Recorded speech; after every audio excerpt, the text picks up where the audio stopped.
agora no Bom Dia Litoral, no quadro de Segurança Pública.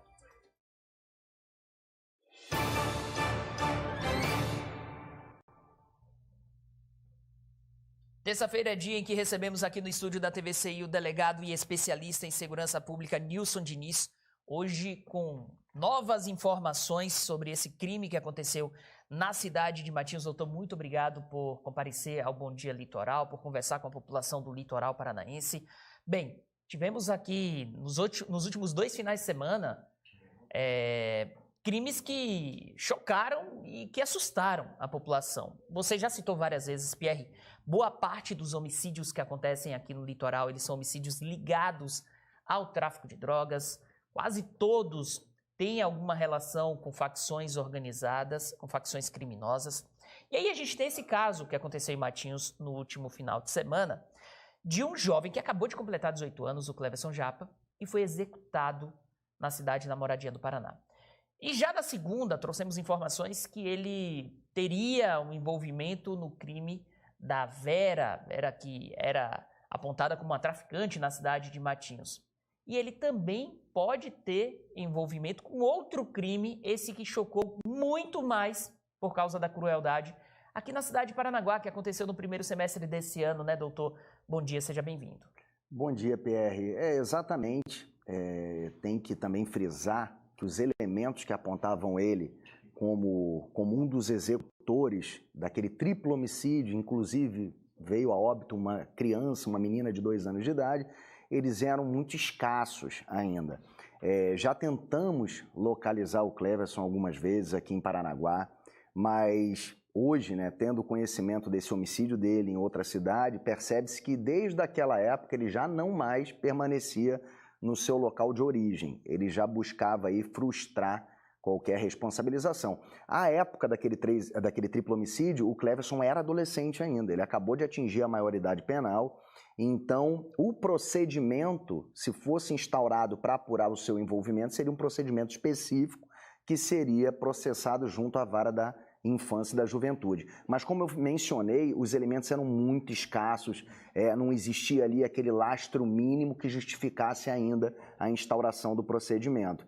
E como você sabe, né, esses homicídios que orbitam em torno de organizações criminosas, é muito difícil que as testemunhas declinem em nome de autores, é muito difícil que elas realmente se disponham a testemunhar acerca do fato, justamente porque essas organizações incutem um temor na comunidade local, né? Então, não foi citado o Cleverson na época por nenhuma testemunha, são apenas informações que não foram corroboradas. Doutor, qual teria a princípio, eu sei, a investigação ela é minuciosa, a investigação ela leva tempo, mas a princípio qual teria sido o papel do Cleverson nesse triplo homicídio que aconteceu aqui em Paranaguá, na Vila Ruth?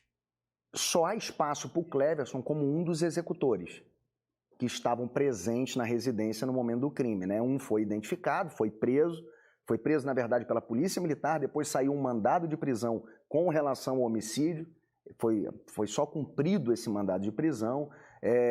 Aquelas pessoas que comandaram, né, os suspeitos de comandar a ação criminosa também foram presos e já se encontravam encarcerados, e o Cleverson poderia ter sido a segunda pessoa que se encontrava na residência das vítimas, um dos possíveis executores mesmo do delito, um dos possíveis atiradores.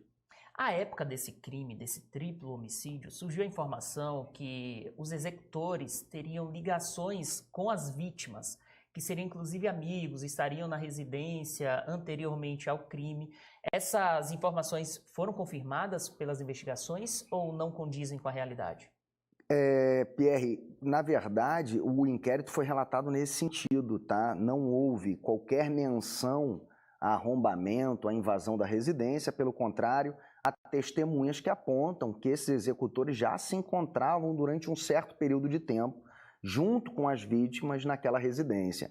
Então, com base naqueles elementos, é impossível a gente chegar à verdade real do fato, a gente chega à verdade processual, né? Uhum. Com base nos elementos que foram coletados.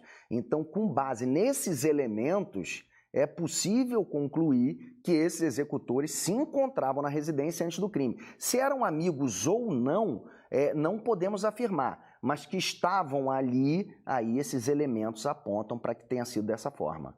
Doutor, então as investigações apontam que o Cleverson Japa pode ter sido um dos executores desse triplo homicídio aqui na cidade de Paranaguá. Muito provavelmente foi um dos executores, se não o executor, desse homicídio que vitimou a Vera Lúcia, apontada como traficante na cidade de Matinhos. Então essa execução do Cleverson Japa pode ter sido uma queima de arquivo, pode ter sido vingança.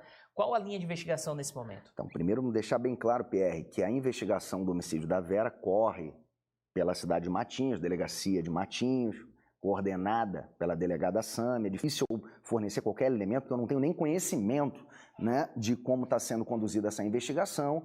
Então, isso tudo são informações, né, e a se concluir, a se confirmar que, de fato, ele foi um dos autores do homicídio, é uma linha de que esse homicídio do Cleverson tenha sido uma represália pelo homicídio anterior, né? Como eu menciono para você, a gente vive hoje realmente, essa disputa não cessou entre esses grupos criminosos, eles buscam de fato esse domínio territorial para exercer a traficância de forma tranquila, e esses homicídios estão acontecendo em razão desse fato.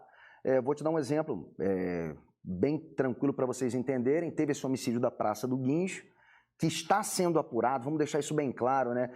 Toda investigação de homicídio lá requer uma responsabilidade muito grande dos órgãos policiais para que não seja apontada a pessoa errada e depois a pessoa certa permaneça impune. Então, por isso, não é na velocidade que todos querem, é na velocidade que é exigida por cada caso, né? Houve esse homicídio na Praça do Guincho, logo em seguida houve um homicídio no Parque São João. Possivelmente há ligação entre esses dois atentados, o da Praça do Guincho e o do Parque São João. Então a Polícia Civil hoje está investigando concomitantemente esses dois procedimentos em conjunto. É impossível dissociar nesse momento um do outro, porque a linha que nós estamos seguindo é que tem a relação. E, novamente, como eu menciono, todos, já se tornou até repetitivo, todos orbitando em torno de grupos criminosos que disputam o domínio da traficância. Então isso é muito bom deixar claro. Óbvio, toda a vida humana ela é preservada pelos órgãos policiais da mesma forma. Não vamos dizer, esse homicídio aqui eu vou separar porque a vítima era delinquente, esse aqui não, eu vou dar prioridade. Não, todos vão ser apurados da mesma forma. Só que eu garanto que não estão morrendo pessoas que não circulam naquele ambiente criminoso. Esse homicídio na Praça do Guincho não é o primeiro que a gente apura ali.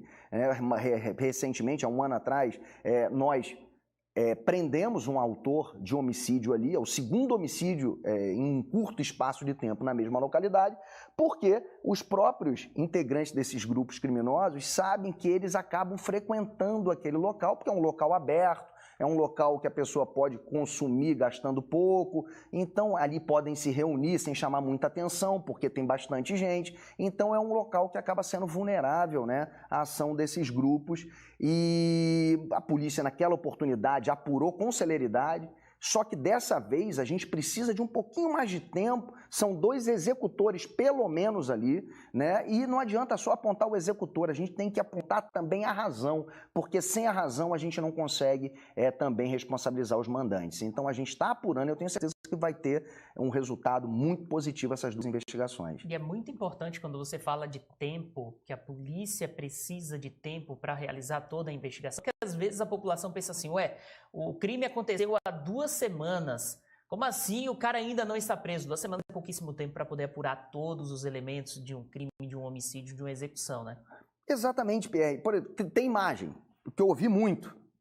Impossível. Por que não foi apurado ainda se tem imagem, se todo mundo viu imagem? Gente, não é assim. Não é assim. A gente precisa que a identificação dessas pessoas seja confirmadas. Por imagem, o reconhecimento acaba sendo fraco. Por mais que a imagem você consiga enxergar de forma tranquila a execução, o rosto já não é visualizado da mesma forma. Então é difícil você apontar com certeza quem são aquelas pessoas num primeiro momento. Você precisa que essas imagens, que haja testemunhas que corroborem a identificação dessas pessoas, que confirmem a identificação dessas pessoas, para que nós não venhamos a cometer injustiça apontando os autores de forma equivocada. Agora, Nilson, doutor, a gente vê que são 2 casos que envolveram jovens, um de 18 anos, que acabou de completar 18 anos, que é o Cleverson Japa, que acabou sendo executado na cidade de Matinhos, e esse jovem que foi executado na Praça do Guincho, na Rosa Andrade, que tinha 22 anos. Como é que esses jovens acabam entrando de forma tão prematura na vida criminosa? Como é que essas organizações criminosas agem para poder atrair o interesse desses jovens? Como é que eles cooptam esses jovens nas comunidades mais vulneráveis aqui do litoral do estado? Como mencionei para você, já menciono há bastante tempo, Pierre, referências negativas, entendeu? Acaba que esses jovens começam a encarar como referências aquele traficante que ostenta um relógio bom, um cordão de ouro, que porta uma pistola na cintura. Então, esses traficantes começam a ser referências. E o que acontece?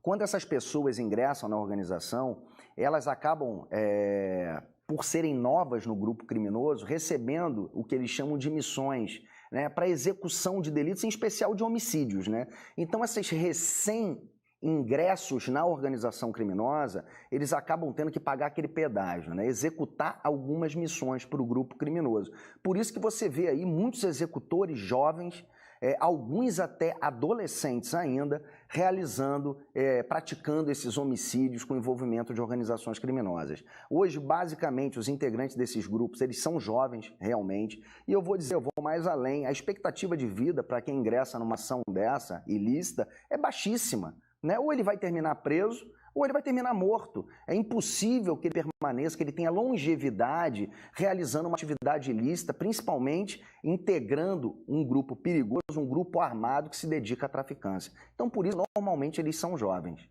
Inclusive, o João Carlos, secretário municipal de segurança, ele sempre fala, né? Se você é criminoso, você tem dois finais possíveis, ou morte ou cadeia, porque não vê traficante se aposentando. Então, é sempre importante reforçar para os jovens, sempre importante reforçar para a sociedade que não entre no mundo do crime. Ah, é fácil falar, parece até clichê ficar falando esse tipo de coisa, mas quando você entra, você está entrando num submundo que não tem saída. Então, evite qualquer tipo de contato com pessoas relacionadas a essas organizações criminosas. Exatamente, PR. Eu acho que a opção por não entrar no mundo do crime é muito mais fácil de ser tomada do que a opção de sair do mundo do crime, né? Nós estamos vendo recentemente vários homicídios envolvendo pessoas que decidiram se afastar desses grupos criminosos e mesmo assim foram mortas. Então é muito importante que você opte nesse primeiro momento por não experimentar essa atividade ilícita, né? Porque depois vai ser muito mais difícil você sair dela. Esse mundo, ele é sedutor, mas esse mundo vai te levar ou à prisão ou à morte. Doutor, muitíssimo obrigado pela participação no quadro de segurança pública dessa terça-feira. Até a próxima semana. Até a terça.